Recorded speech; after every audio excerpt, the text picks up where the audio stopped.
கிடைத்து விட்டது, தாமரை கிடைத்து விட்டது. தாமரை தான், ஆனால் தங்க தாமரை அல்ல. எச்சரிக்கையோடு முன்னே செல்லுங்கள். வழியில் ஏதேனும் சதி இருக்க வாய்ப்புள்ளது.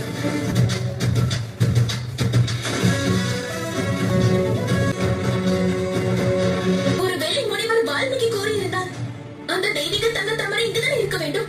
யாராவது திருடி இருப்பார்களா? என்ன குசன், எங்குதான் நாம் தவறு செய்திருக்கிறோம்? குபேர மந்திரத்தை உச்சரிக்க சொன்னார் நம் குரு பரத்வாஜ் அவர்கள். ஓம் திருவே திருவே அருளே அருளம் திருவே குபேர தேவே போற்றி. அருளும் திருவே குபேர தேவே போற்றி. உங்களுடைய குழந்தைகளின் பாதுகாப்பு எங்களுடைய பொறுப்பாகும்.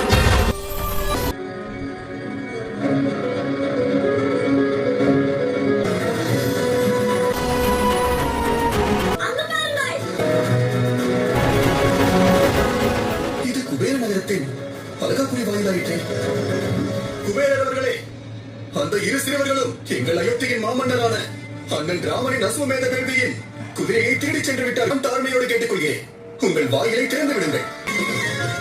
இதை பார்த்தா யக்ஷராஜன் குபேரரின் நகரமான அழகாபுரியின் போல் இருக்கிறது. இந்த தாமரையை பற்றி கேட்கலாம்.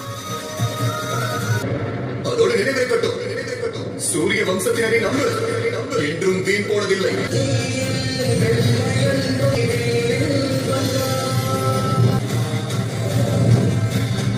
வணங்குகிறேன் சத்ருக்கன். உங்கள் வணக்கத்திற்காக அல்ல, அஸ்வமேதையாக குதிரையை திருடியவர்களை பிடிக்க வந்தேன். அவர்கள் யார் என்று உங்களுக்கே தெரியும். அவர்கள் சாதாரண பாலகர்கள் அல்ல, விலை மதிக்க முடியாத ரத்தினங்கள். அனைத்தையும் அறிவேன். அந்த இரு சிறுவர்களும் அஸ்வமேதையாக குதிரையை திருடி எங்கும் மறைத்து வைத்திருக்கிறார்கள். அவர்களை விட்டு விடுங்கள். யாருடைய அஸ்வமேத யாகத்தின் வழியில் நீங்கள் தடையை ஏற்படுத்துகிறீர்களோ அதே ராமர் உங்களுக்கு நிறைய உதவி செய்திருக்கிறார். இந்த உலகம் ராவணனை போல் ஒரு அசுரனிடமிருந்து தப்பித்தது. நீங்களும் தான் இந்த செயலுக்காக, அந்த நன்றி கடனுக்காக நீங்கள் செய்வது இதுதானா? திருடர்களை காப்பாற்றி ராமரை அவமதிப்பது மட்டுமல்ல, அவரை எதிர்ப்பதுமாகும். தான் என்னுடைய நிலைமையை தயவு செய்து புரிந்து கொள்ள வேண்டும். நான் இக்கட்டான நிலையில் இருக்கிறேன். என்னால் அவர்கள் இருவரையும் உங்களிடம் தர இயலாது.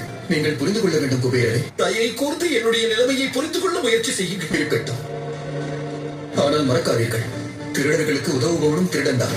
அவர்கள் மகாராஜா ராமரை எதிர்கொண்டாக வேண்டும். அதற்காகத்தான் இந்த உலகமே காத்துக் கொண்டிருக்கிறார்.